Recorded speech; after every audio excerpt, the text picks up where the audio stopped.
my question is about, could you please talk about Shahab Ahmed's book, What is Islam?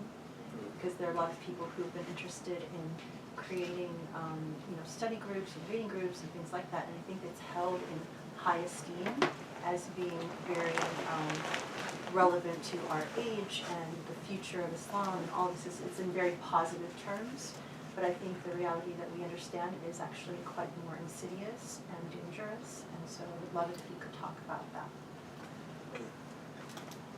I'm actually really interested in that too, because I know people personally who read it and then took it as basically a fatwa to drink alcohol and other things like that. But just building off of Grace's question, there's one aspect that's problematic with the book if you're reading it as a Muslim, and he's basically saying orthodoxy is like diffuse, it's whatever Muslims say it is. But then from like a secular academic perspective, is it as problematic if you view the book as writing from an outsider's perspective? Because we can define Islam from an outsider's perspective, in academia. Maybe Shahab Ahmed's thesis is not too troubling if, he's saying how someone like Marshall Hodgson is going to define Islam. An insider-outsider perspective approach to the book. The Shahab Ahmed book. Okay.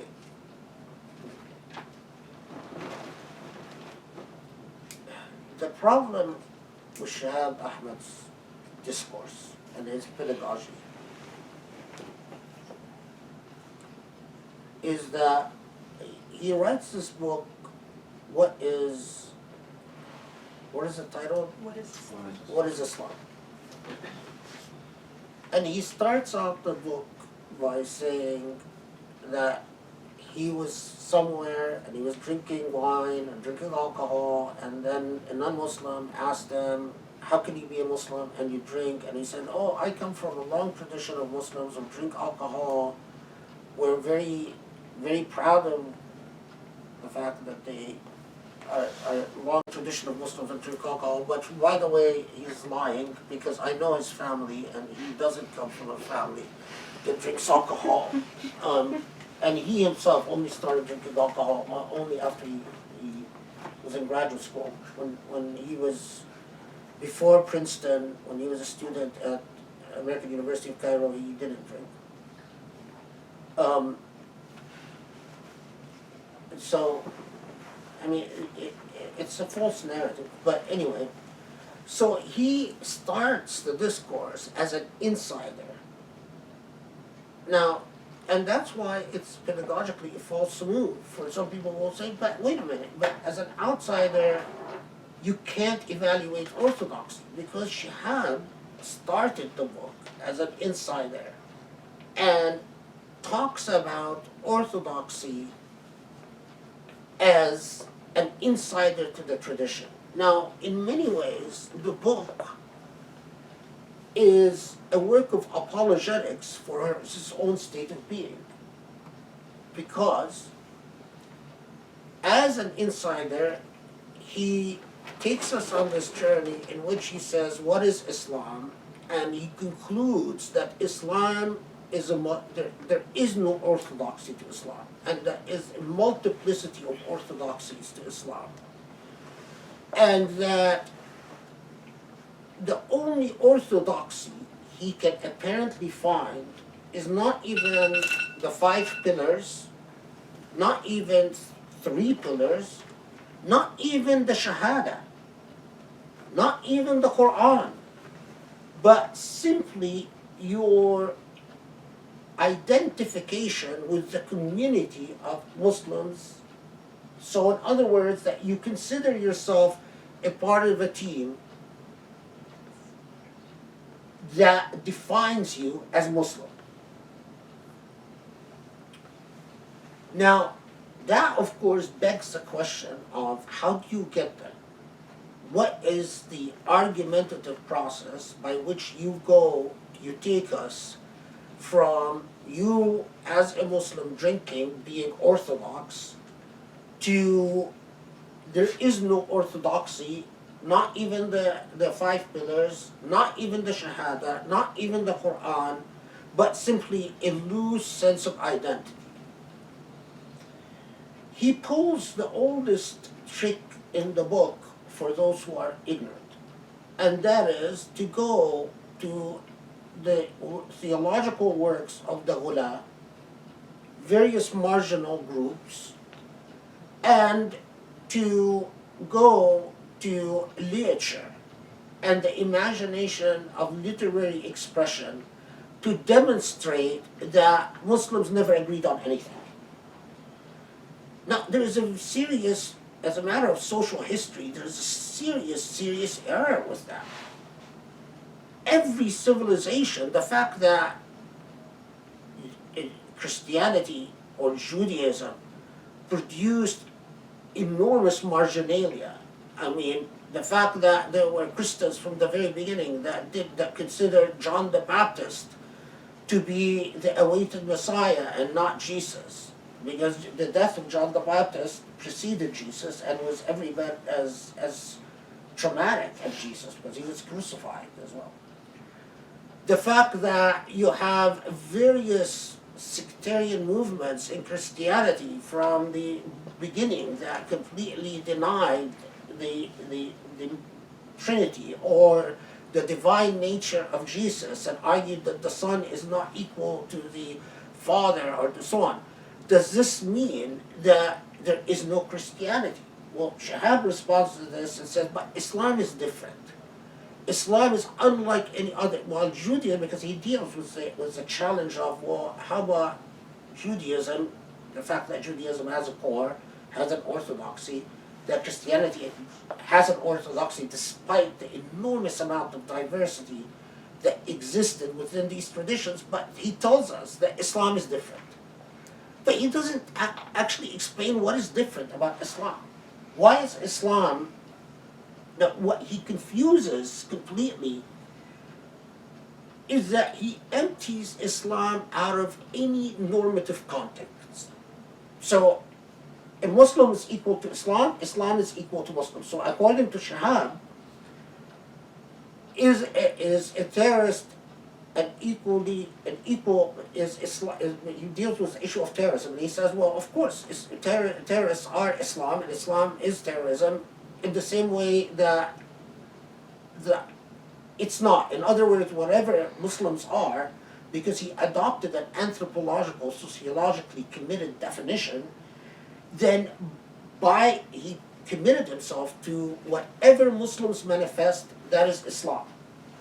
But if you accept that sociologically, anthropologically committed approach, then there are two things. Then you've also accepted sociological historical inquiry. So if you do sociological historical inquiry, how can you equate between the Qaramita and their theology, for instance? So the fact that the Qaramita denied the five pillars, how is that equally pedagogically relevant to denying orthodoxy as to the Ahl Sunnah wal Jama'ah? I mean, the fact that the Qaramita say there are no Ahl Sunnah wal Jama'ah because we are Ahl Sunnah wal Jama'ah. Shihab says, although he pretends to be sociologically committed, Shahab says, that's proof that there is no orthodoxy in Islam, throughout Islam. But you've committed yourself to a sociological approach, whatever Muslims manifest. So you take what was the mainstay for millions and millions of Muslims as equal to what was relevant to Muslims in a frontier area or in a racial-based area or in a tribal-based area, which is deeply sociologically and historically flawed. Do you follow the point I'm getting? Does you deal? I understand, but it's still very complex. If you commit yourself to a sociological approach, and then you commit yourself, whatever Muslims do, then that's Islam. But then you have to be honest in studying what Muslims do. because that's a sociological / anthropological approach. You have to be honest. It is dishonest to pretend that what a million Muslims do is equal to what 100 Muslims do. And his methodology, historically, is exactly that.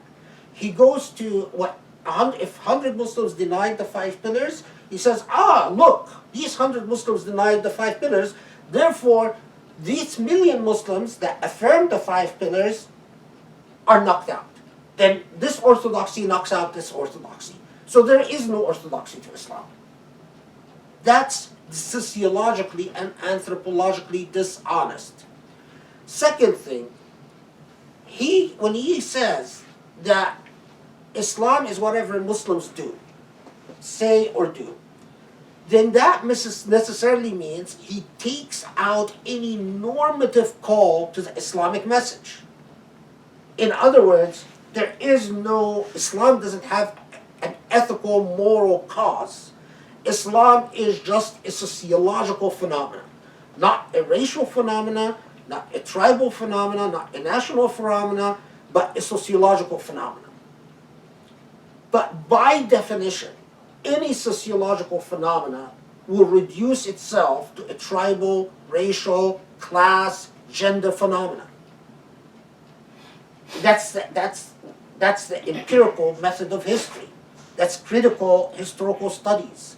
So in other words, to pretend that Islam is neutral as to everything except sociology is dishonest, because by saying that Islam is sociologically defined, then you must also accept that Islam is defined racially, gender-based, class-based, tribal-based, so Islam ceases to exist.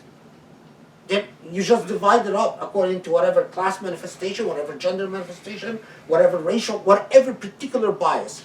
And since Islam has no ethical and normative call, according to Shahab, then Islam is all these things and none of these things. Islam is terrorism, Islam is racism, Islam is sexism, Islam is fascism, Islam is communism, Islam is whatever one passing trend of Muslims say it is. Then effectively what Shahab has done is killed the Islamic faith, period. And that's why it was celebrated. And I don't mind saying this.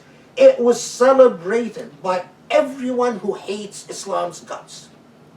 So when Muslims who pretend to be intellectual and cool want to read Shahab's and say, it's any scholar of Islam knows what all you have to do is read Al-Ash'ari's Maqalat al-Islamiyyin. Al-Ash'ari in his Maqalat al-Islamiyyin tells you all the different theological opinions that existed throughout history.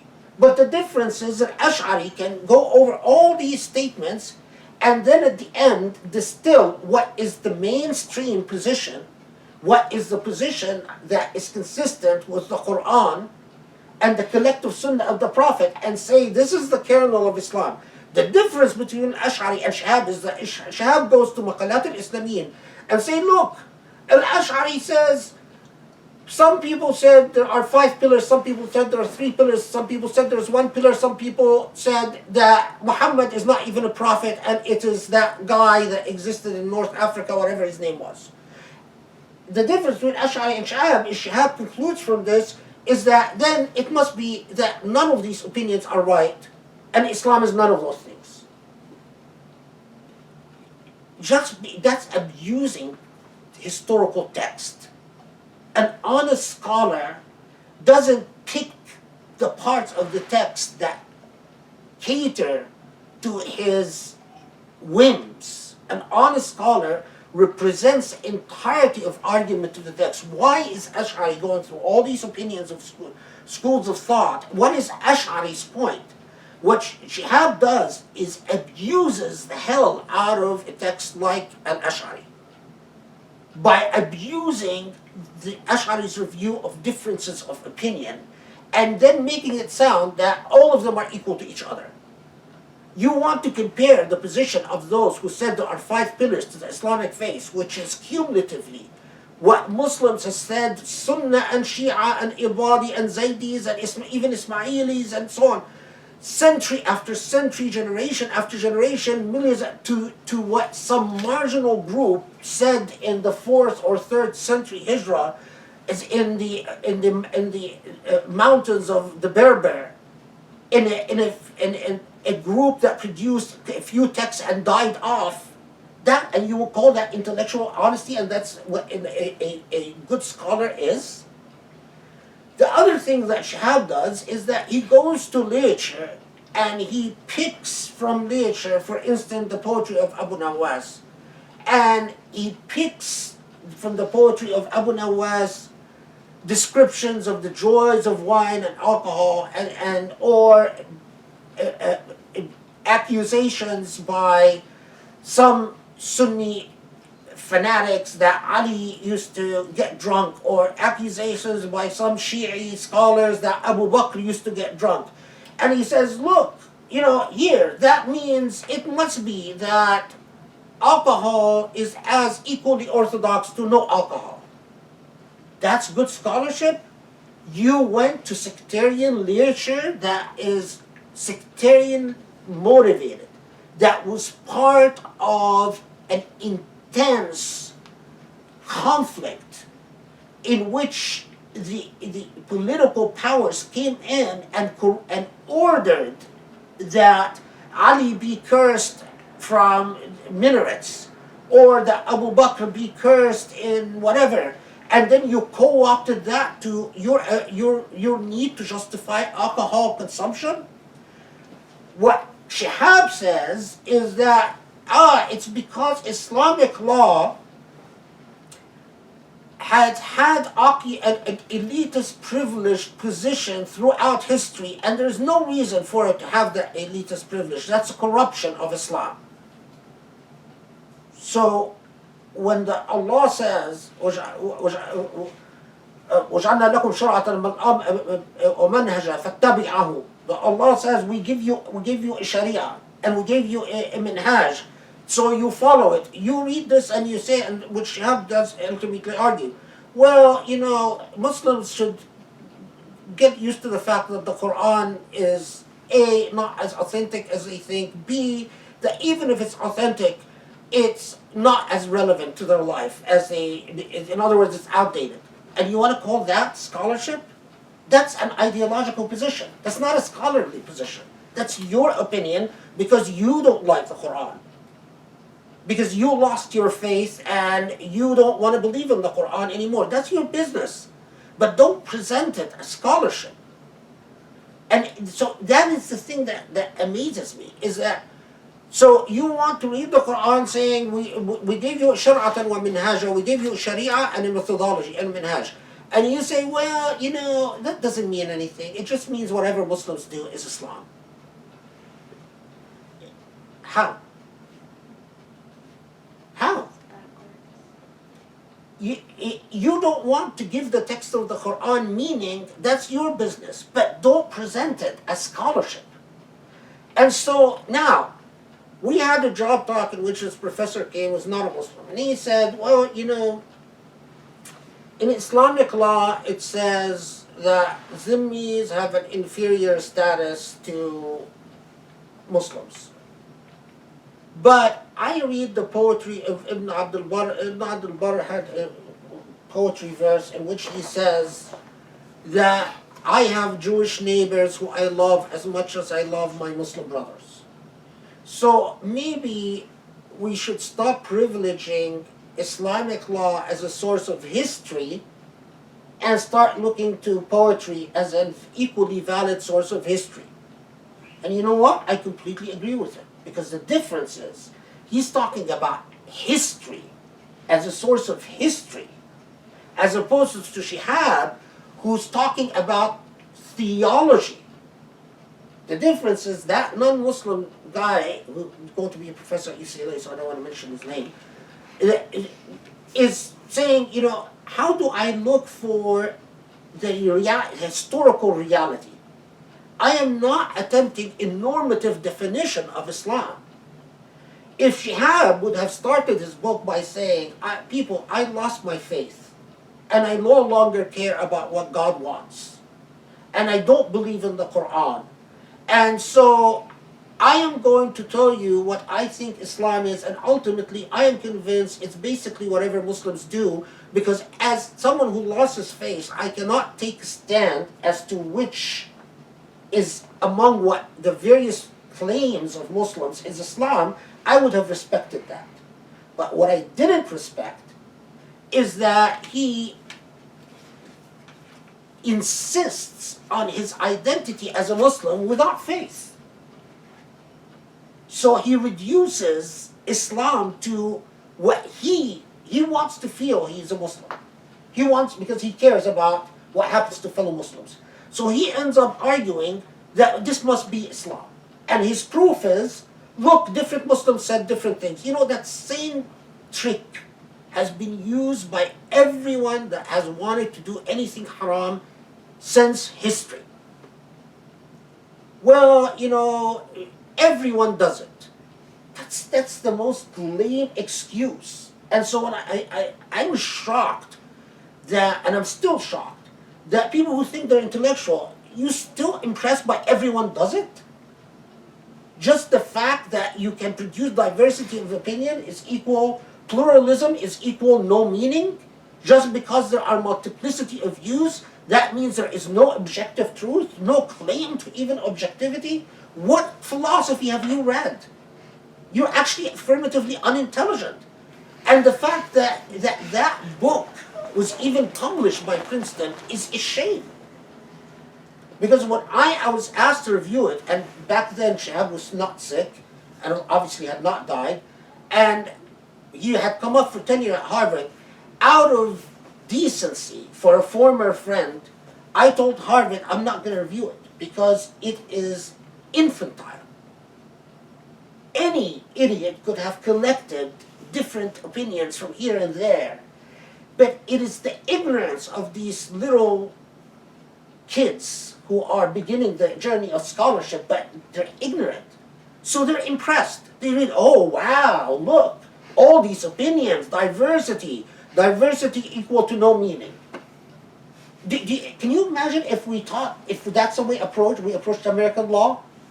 How many dissenting opinions, how many plural opinions? Does the fact that there are dissenting opinions, plural opinions, means there's no majority opinion? There's no jurisprudence? That's exactly Shahab's methodology. It's insane. It's stupidity. It's idiocy. You know, for all these people who are, oh, we've got to read Shahab's book, and grow up. Get an education. If they can hear me, grow up and get an education before you pretend to be scholars, because that's not scholarship. You know, Shahab now is with Allah, his business is with Allah. May Allah forgive him for what he's done. But don't compound what he's done by making it even worse.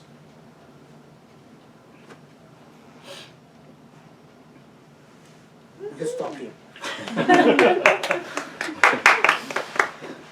So follow up, so on for Shahab, for that book, where does God fit into that? And obviously the Quran doesn't fit He anywhere. completely empties it.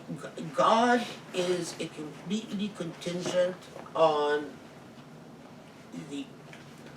human contingency, which is remarkably secular in the most. I mean, he doesn't even attempt to say that that God defines Islam as simply an identity. His entire proof is from what he claims to be logic. And his entire instrumentality is plurality and diversity of opinion. And God ceases to be an agent, and Islam ceases to be a normativity. In other words, Islam has no ethical content, because in Shahab's methodology, Islam has no affirmative message. Not even Tawheed, not even Allah is one. So why be Muslim? So that's exactly, so he'll answer because being Muslim is simply identifying yourself as Muslim. As Allah would tell Shihab through the Quran, Allahu azna lakum, did God give you permission to say that? I mean, Is that the way God defines? And then Shahab would say, but no, we can't go to the Quran for what God says. Where do we go? To you? To your logic? To your methodology? I mean, what kills me is when, the biggest, we want to encourage people to seek knowledge and be rationalists in the sense of pursuers of knowledge and truth. But it's so easy to fall into the fallacy of egoism, to start thinking that, and subhanAllah, I mean, Rahman, Allah warns us in the very beginning that, when Allah warns us that all knowledge must be anchored in the divine, otherwise you're going to go astray. And I've seen that in my life again and again and again and again. People who start the journey. I mean, Shahab himself, his own legacy, because you knew him. I mean, we were his friends. He attended our wedding. We had dinner together many times, and we had coffee together many times. And, he used to be a good Muslim, praying and everything else. He fell into this pursuit of prestige and coolness, of wanting to go from a professor at the American University of Cairo to a professor at the Ismaili Institute to the professor at Harvard, to wanting tenure at Harvard, to wanting to impress the Michael Cook at Princeton, to wanting to impress I don't know who else at Harvard, to wanting to, and as one, it was summed up in one of a brilliant exchange between a Jewish professor and Shahab. Shahab taught a course on Islamic law at Harvard. And the way he taught Islamic law was basically, Islamic law is whatever Muslims do. So he completely demolished even the institutionally, Sharia and jurisprudence. And then, so he gave this job talk at, I think it was, I forgot it was at Harvard or at Yale Law School. So a Jewish professor got up and he said, we have the same situation in Judaism. Why don't you just admit that you're a bad Muslim instead of destroying, because we admit I'm a bad Jew instead of destroying Jewish law. So instead of destroying Islamic law, why don't you just say I'm a bad Muslim? And Shahab was completely flustered by that. Of course, if it was a Muslim who would have asked him that, he would have, responded with arrogance and indignation and well, you don't understand what I'm saying. But because it was a Jewish law, actually it wasn't Jewish, the guy teaches contracts of constitutional law or something like that. But it's quite true. You deconstruct the entire tradition to legitimate your own ego. I mean, since we're on the topic of Shahab Ahmed, this whole what is Islam came from the Satanic Verses. Yeah, it started with it, but I'll tell you, even the Satanic Verses, which had started his research, was Satanic Verses, and he would tell me, because I'd read drafts after drafts after draft of the dissertation, he would tell me, I will not take a position as to whether the Satanic Verses were historically authentic or not. I am studying the way that different groups transmitted that narrative about the Satanic Verses. Then, lo and behold, when his dissertation was published, he does take a position, and he concludes that it must have been authentic, that it must have been historical. I mean, right, there's supposed to be 3 volumes to it, but he only ends up publishing 1. But no, he was planning to write 3 volumes. Yeah, well, he was planning to write 3 volumes, but he only wrote 1. But I think in the introduction he says how in the first 300 or 400 years, all Muslims agreed that the Satanic Verses was historically true. Authentic according to him, yeah. And then this middle period where there's this difference of opinion, and then the modern And then period all Muslims agree it's not authentic. Yeah. And he's completely wrong, and he knows it. Really? He's completely wrong, and he knows it. I mean, he changed that from his earlier draft when he was a graduate student at Princeton, because we would talk about the evidence and how conflicted the very earth, and then he makes, as a lot of Orientalists do, a speculative guess about what it must have been among the early Muslims in the first 300 years, because he couldn't find the scriptural evidence, he couldn't find the actual textual evidence. And I actually want someone else to research the Satanic Verses. You know, if I had the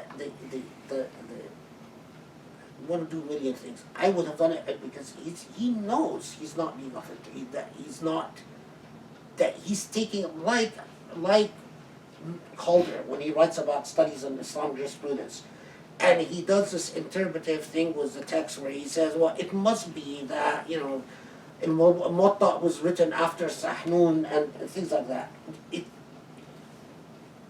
It's taking interpretive liberties with the textual evidence that impresses some people, but I mean, I think it's nonsense. That's exactly what, because it's not true. It's simply not true. There are a lot of the middle period. You'll find various sources from Jewish writing in the 4th century that say that the majority of such and such agreed the Satanic Verses as a Mawdu'a. What Shahab then comes and does is that he says, well, that's a claim in the 4th century, although it's about the earlier centuries, I cannot take it, which is the typical Orientalist methodology.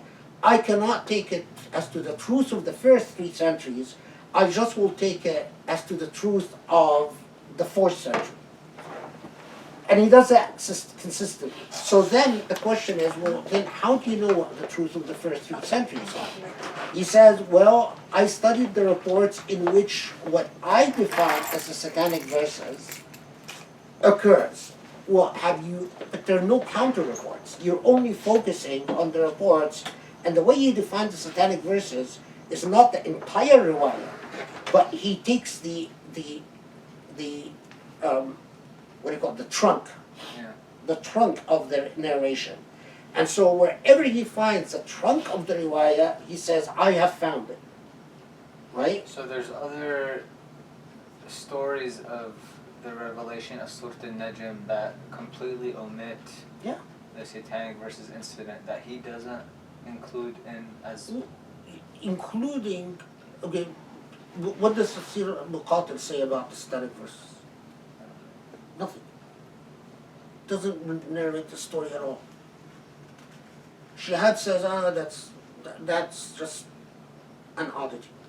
Because you want the Satanic Verses, you can't go to Tafsir al-Muqatir or Ibn Sulaiman, you go to the traditions of Hadith. Well, how do you want a Hadith that tells you the Satanic Verses didn't happen? I mean, can there be Hadith in which the Prophet said the Satanic Verses didn't happen? No. So then he says, well, I want something in Ibn Abi Shayba or Musannaf Abdul Razzaq or Kitab al-Asl by Shaybani that denies the Satanic Verses.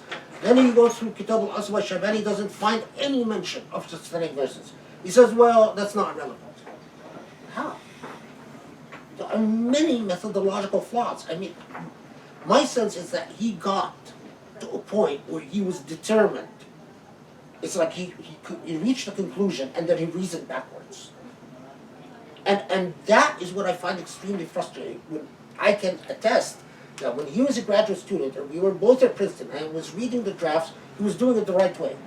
He was not going to take a position, and he was just simply exploring the different people, different regions in which different versions of the Satanic Verses came from.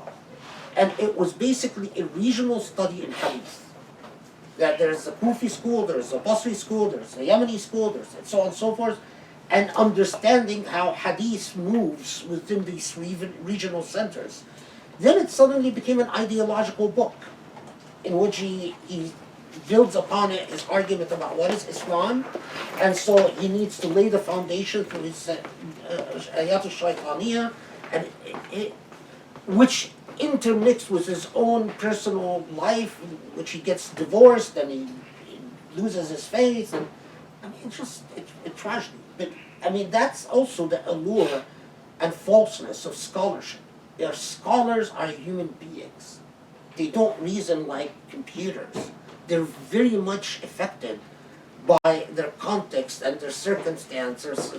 And so you should never read one scholar and decide to change your path or your aqidah or your iman. And that's exactly the problem with a lot of graduate students, is that they just read Shahab and the next thing they do is they start drinking. I mean, that to me is an idiot. You should never allow, if I don't read Kant and let Kant change my life, and Kant in my view is Kant, one of the best minds that Allah has created ever. How can you read Shahab Ahmed and change your entire life?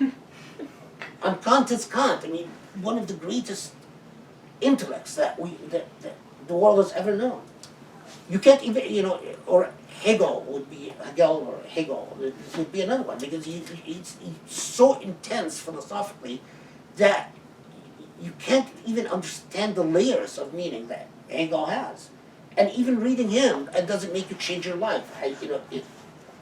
So how? I don't understand how these people think that they're real intellectuals or real scholars. Remember I told you much more is that I always caution pause, conscientious pause.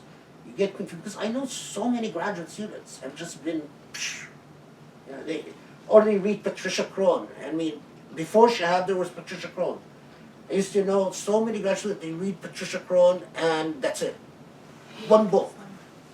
And, they stop praying, they stop doing things. I don't know, I just don't see that as a sign of intelligence. Intelligent people don't behave that way.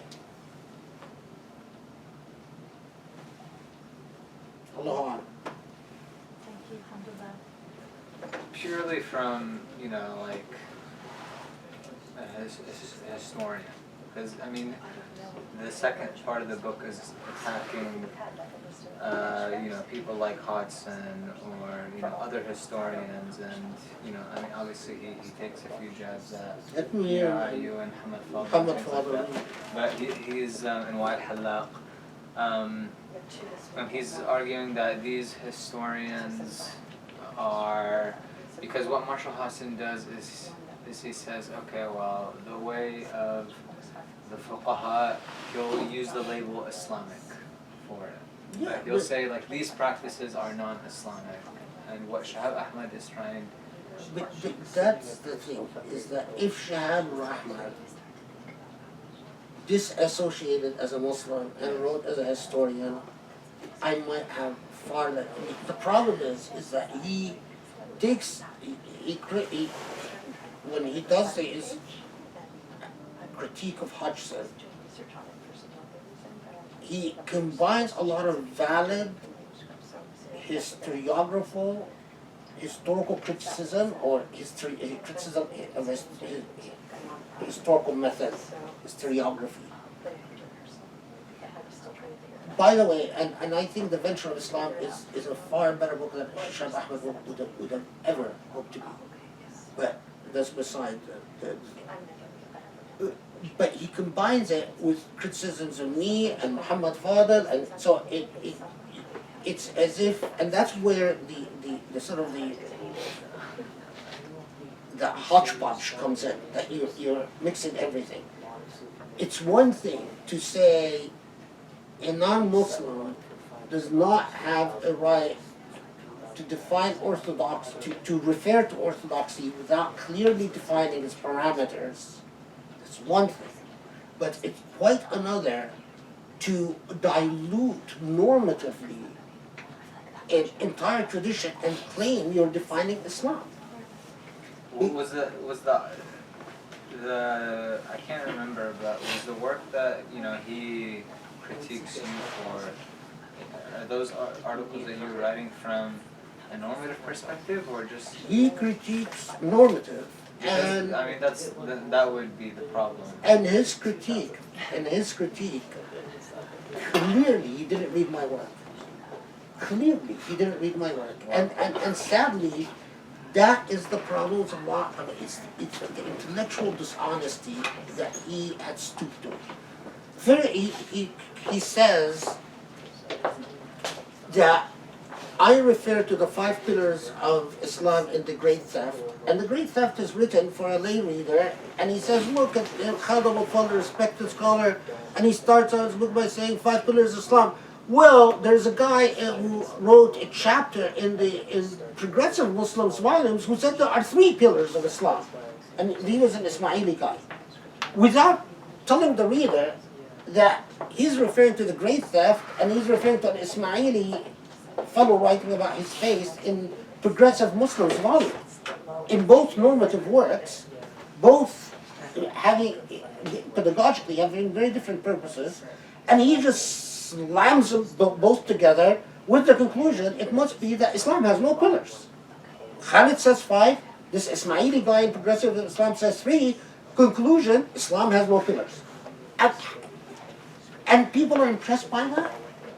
It seems like the vast majority of people view this as like the new paradigm changer in the physiology. That's such idiocy. I mean, how? How could that? It's such a job, and it was celebrated because it deconstructs Islam. It empties Islam out of an ethical normative message. It's like when Tariq Ramadan and that new journal that Bill is publishing, the Journal of Islamic Ethics, the amount of opposition among the Orientalist bunch, including, by the way, your former teacher Melcher, to that journal. Yeah, of course. And he doesn't like that journal. And what does that mean, Islamic ethics? Islam doesn't have an ethics. So Christianity has natural law, Judaism has natural law as well, because they don't contest that, but Islam has no ethics and no natural law. It's garbage. That's not scholarship, that's ideology. That's truly Orientalism. And Shahab Ahmed played the role of the native informant. The native who comes to the Orientalists and says, oh, you know what, you were right all along about this religion. It has no substance. There's nothing to it. It's just this loose identity of people feeling that they care about each other. But on what bond, what basis? Look at his definition. Will it stand up to any scrutiny? In the same way that he deconstructed the Islamic tradition, you could easily deconstruct his definition of Islam into absolutely zero. Nothing. In other words, Islam ceases to be anything at all. Because the definition he gives is a definition of nothingness. Just take it to its logical conclusion. According to Shahab Ahmed, there is no Islam. There was even no reality, no objective reality to the Prophet. It's like Hegelism. It's a more rationalized form of Hegelism because it just, takes various Muslim sources and then gets them to testify and takes their testimony against themselves. And there's no objective reality to the Prophet, no objective reality to the Quran, no objective message to anything, no ethics, no norms, no tawheed, no anything. Even Shahab contests that this, Muslims believe that this was the final prophet. Hey, there were some Muslims early on that thought X, Y, and Z was a prophet after the prophet. What was the name of that guy in North Africa that took the name of the prophet out of the adhan because he declared himself a prophet? And he said, how can you have... he wasn't the final prophet. I don't deny that Muhammad was a prophet, but he was not the final prophet. And Shahab says, well, yeah, that proves that even that is not settled within the first 300 years. You can make anything, claim anything to be part of the first 300 years. You can claim Salah is not first part of the 300 years, which he does. You can say drinking was not part of the 300 years. You can, not even the Quran. Then why stop there? The Quran was not the Quran the first 300 years, except that he has archaeology counting against him. So then he has to say, well, yeah, but no one really understood what the heck the Quran is talking about. So when the Quran says, "Rijsun min amal shaitan," that khamr is rijs min amal shaitan, well, yeah, but Muslims didn't really agree with that. It's prohibited. No one really knew. I mean, that's garbage. I mean, I think that it is the new paradigm because there are political, like everything else, the academia is not immune for politics. But even Muslim scholars like Do you think Muslims are immune from politics? no. No. But like Yeah. even people you might assume would